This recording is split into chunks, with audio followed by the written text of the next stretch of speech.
ಇನ್ನು ಮುಂದೆ ನಿಮ್ಮ ನೆಚ್ಚಿನ ಧಾರಾವಾಹಿಗಳ ಫುಲ್ ಎಪಿಸೋಡ್ಗಳು ಸನ್ ನೆಕ್ಸ್ಟ್ ಆಪ್ನಲ್ಲಿ ಮಾತ್ರ. ಆದಿತ್ಯ,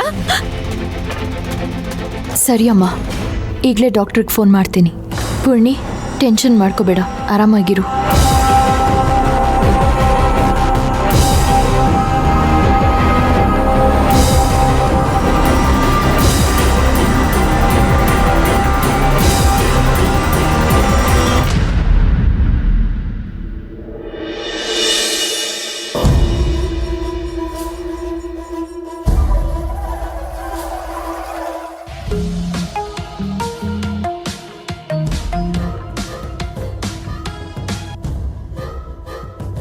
ಹಲೋ ಪ್ರಬಲ ಅವರೇ, ಹೇಳಿ.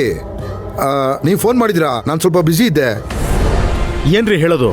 ಎಲ್ಲ ಮುಗಿದ್ಮೇಲೆ ಫೋನ್ ಮಾಡ್ತಾ ಇದ್ದೀರಲ್ಲ. ಅದೇನೋ ಹೇಳ್ತಾರಲ್ಲ, ಕೋಟೆ ಸೂರ್ಯ ಮುಗಿದ್ಮೇಲೆ ದಿಡ್ಡಿ ಬಾಗ್ಲಾಕಿದ್ರು ಅಂತ. ಹಾಗಾಯ್ತು ನಿಮ್ಮ ಕತೆ. ಏನಾಯ್ತು ಅಂತ ನೀವು ಸರಿಯಾಗಿ ಹೇಳಿ ಪ್ರಬಲ ಅವರೇ. ನಾನು ಬ್ಯುಸಿ ಇದ್ದೆ ಅಂತ ನಾನು ನಿಮಗೆ ಮೊನ್ನೆನೇ ಹೇಳಿದ್ನಲ್ಲ. ಆಗೋದೆಲ್ಲ ಏನು ಬಂತು, ಎಲ್ಲ ಮುಗಿದೋಯ್ತು. ನಾವು ಅನ್ಕೊಂಡಿದ್ದೇನು ನಡೀಲಿಲ್ಲ. ನಮ್ಮ ಪ್ಲಾನ್ ಎಲ್ಲ ಉಲ್ಟಾ ಆಗೋಯ್ತು. ಅಂದರೆ ಮಾವ ಈಗ ಕೋಮಾಯಿಂದ ಹೊರಗೆ ಬಂದಿದ್ದಾರೆ, ರಿಕವರ್ ಆಗ್ತಾ ಇದ್ದಾರೆ. ಇನ್ನೊಂದು ವಾರದಲ್ಲಿ ಮನೆಗೆ ಬಂದ್ಬಿಡ್ತಾ ಇದ್ದಾರೆ. ನಾವು ಬೇರೆ ಏನಾದರೂ ಪ್ಲಾನ್ ಮಾಡಲೇಬೇಕು. ನಾವು ಹಿಂದೆ ಮಾಡಿದ ಪ್ಲಾನಿಗೆ ವರ್ಕೌಟ್ ಆಗೋದಿಲ್ಲ. ಓಕೆ, ಈಗ ಏನು ಮಾಡೋದು ಅಂತ ನಿಮ್ಮ ಯೋಚನೆ?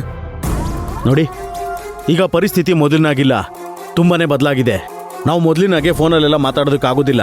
ಹಾಗೆ ನೀವು ಟ್ರೀಟ್ಮೆಂಟು ಕೊಡೋದಕ್ಕಾಗೋದಿಲ್ಲ.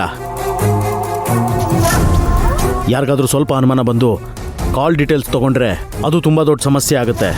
ಅದಕ್ಕೆ ಹೇಳ್ತಾ ಇದ್ದೀನಿ, ನಾವು ಏನೇ ಇದ್ರೂ ಡೈರೆಕ್ಟಾಗಿ ಮೀಟ್ ಮಾಡಿ ಮಾತಾಡಬೇಕು.